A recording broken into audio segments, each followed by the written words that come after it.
A lei brasileira diz que, para ser considerado indígena, você precisa viver numa comunidade indígena, estar ligado aos costumes dos indígenas, ter um líder.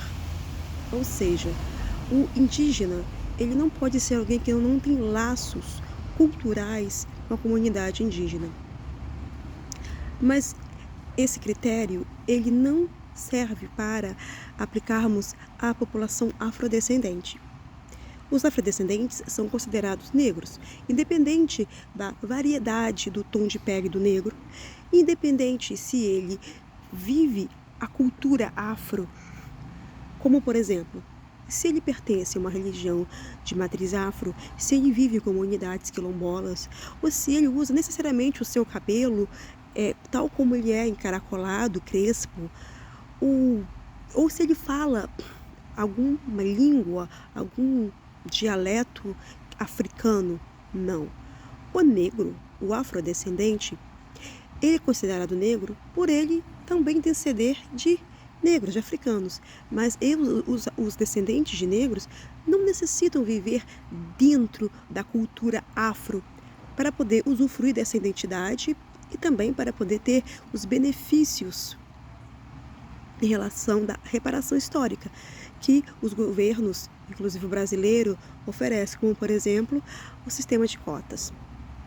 Os indígenas, ou melhor, os descendentes de indígenas que vivem na cidade, que não tem uma relação direta com nenhum pajé, ele não é considerado indígena, mas ele também não é branco, ele não é negro, ele não é nada, ele não é ninguém, ele é apenas um brasileiro. Algumas pessoas, alguns movimentos sociais, como o movimento negro, dependendo da sua vertente, de quem está liderando no momento, pode abraçar esses fardos como se fosse negro. Mas aí, o índio descendente, ele não tem mais a sua identidade indígena. Ele pega emprestado a identidade negra. E mais uma vez, os indígenas sofrem apagamento, os descendentes sofrem um apagamento social, cultural.